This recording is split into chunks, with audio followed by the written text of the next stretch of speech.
Se Deus existe, ou ele é um sádico do caralho, porque ele tá permitindo um monte de merda, ou ele só não se importa.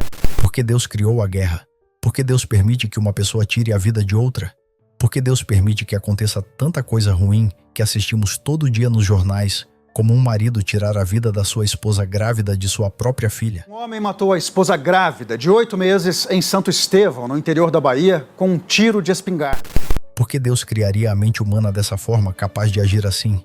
Sejam todos muito bem-vindos novamente. Separei a explicação para essas perguntas em 3 tópicos. O primeiro é: como um Deus bom pode permitir coisas ruins? Você já se perguntou ou já ouviu alguém questionar o porquê coisas ruins acontecem se Deus é tão poderoso e amoroso?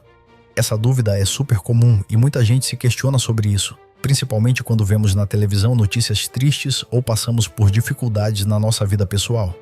O que a gente quer entender é: se Deus existe e é todo bondade, por que ele deixa acontecer tantas tragédias e injustiças? Bom, a primeira coisa que a gente precisa considerar é que a ideia de um mundo perfeito sem nenhum sofrimento, apesar de parecer interessante, não é realista. No cristianismo, Deus criou o mundo bom, então veio o pecado, aquela escolha errada feita pelo ser humano, e bagunçou tudo. Isso trouxe uma série de problemas como doenças, desastres e maldade. Agora vem a parte complicada, mas interessante. Deus, em sua sabedoria infinita, permite que certas coisas ruins aconteçam.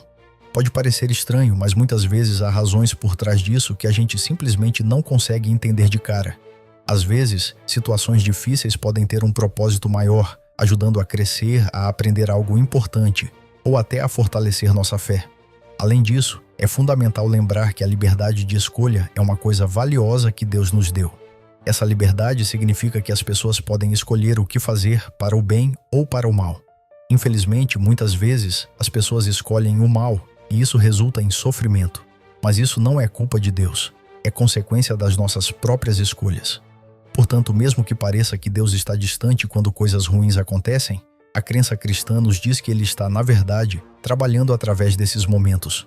Deus tem um plano maior, e mesmo que a gente não entenda tudo agora, existe um motivo e um propósito por trás das adversidades. Esse jeito de ver as coisas não é só sobre aceitar o sofrimento, mas sobre entender que há algo maior e mais profundo acontecendo, algo que podemos aprender e até mesmo usar para crescer. É uma visão que traz esperança e mostra que mesmo nos momentos difíceis não estamos sozinhos e há uma razão maior que podemos buscar entender. Imagina só, condenar a maior parte dos seres humanos a um castigo eterno porque não foram expostos aos ensinamentos desde a criança para aprender a crer em Jesus como seu Salvador. Não me parece justo isso. O segundo tópico é: como quem não acredita em Deus decide o que é certo ou errado? Você já parou para pensar como as pessoas que não acreditam em Deus definem o que é certo e o que é errado? Essa é uma pergunta que gera bastante debate, principalmente porque muita gente se pergunta se é possível ter uma base sólida de moralidade sem acreditar em algo maior. Vamos conversar um pouco sobre isso de um jeito bem simples e direto. Primeiro, a gente precisa entender que muitos dos nossos conceitos sobre o que é bom ou ruim vêm de tradições e ensinamentos antigos, e muitos deles têm suas raízes na Bíblia. Coisas como não roubar, ser fiel ao cônjuge e até respeitar os outros são princípios que estão lá na Bíblia. Agora, o interessante é que mesmo quem não segue nenhuma religião, muitas vezes concorda com essas ideias. Eles podem não ler a Bíblia, mas acabam seguindo muitas dessas regras que vieram dela. Quando pessoas que são ateias ou agnósticas falam sobre moralidade, elas muitas vezes usam argumentos que se alinham com princípios cristãos sem nem perceber. Eles podem argumentar sobre justiça, direitos humanos e ética, usando ideias que, no fundo, têm um toque desses ensinamentos bíblicos. Mas aqui vem a questão complicada. Se não há um Deus, como essas regras se tornam universais? Sem uma autoridade maior, como podemos dizer que uma coisa é definitivamente errada ou certa? Isso é algo que muita gente que não acredita em Deus luta para responder. Sem uma base fixa, o certo e o errado podem se tornar muito pessoais e variáveis, mudando de pessoa para pessoa. Isso pode enfraquecer os argumentos contra a existência de um Deus justo, porque se torna difícil explicar por que algo é injusto se não há um padrão claro de justiça. Então, a grande pergunta é possível ter uma moralidade sólida e universal sem acreditar em Deus? Para muitos, isso ainda é um grande desafio. O cristianismo oferece uma base para essa moralidade que vai além das opiniões pessoais. propondo um conjunto de regras que tem o objetivo de guiar as pessoas para uma vida boa e justa, não apenas baseada no que cada um acha. Esse é um tópico que nos faz refletir bastante sobre as origens dos nossos valores e como eles se aplicam no nosso dia a dia. Entender isso pode ajudar a perceber a importância de ter uma base moral que não dependa apenas do que achamos ou sentimos, mas que tenha algo mais profundo e bem estabelecido para se apoiar. Eu vou acreditando na ciência. Enquanto estão me provando coisa, eu vou indo atrás. Mas enquanto a resposta é porque Deus criou... E o tópico 3 é fé e ciência. Amigas ou inimigas? Já ouviu falar que fé e ciência não se misturam? Muita gente pensa que acreditar em Deus e entender a ciência são duas coisas que não podem andar juntas. Mas será mesmo? Vamos quebrar esse mito e ver como a fé e a ciência podem, na verdade, se complementar e até ajudar uma a entender a outra. Primeiro, é importante lembrar que a fé cristã não é só uma questão de sentir algo no coração.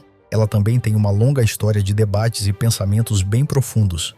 Existem argumentos bem construídos, como os cosmológicos, que falam sobre a origem do universo, ou os teleológicos, que discutem o propósito das coisas. Esses argumentos usam a lógica para sugerir que há um Criador por trás de tudo. Então, acreditar em Deus não é abandonar a razão, mas sim usar nosso entendimento de maneiras que não somos muito acostumados a fazer no nosso dia a dia. E aí, como fica a ciência nisso tudo? Bom, a ciência é uma ferramenta incrível que nos ajuda a entender como as coisas funcionam no mundo físico. Ela desvenda mistérios da natureza, desde o funcionamento das células até as vastas galáxias no espaço. E aqui está a parte interessante. Muitos dos grandes cientistas da história, como Isaac Newton e René Descartes, eram pessoas de fé. Eles não viam a ciência como um obstáculo para sua fé, mas como uma forma de explorar a grandiosidade da criação de Deus. No cristianismo, não é apenas permitido questionar e aprender, é justamente incentivado a fazer dessa forma.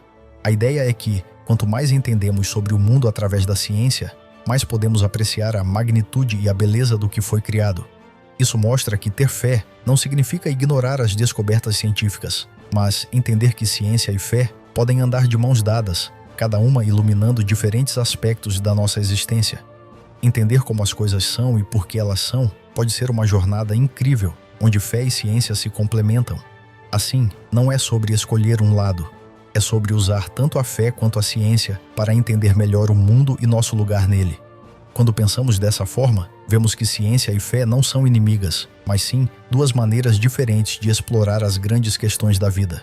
E essa perspectiva pode tornar nossa jornada mais rica e nossa compreensão mais completa. Para terminar, convidamos todos a pensar em como podemos achar sentido e superação nos momentos difíceis.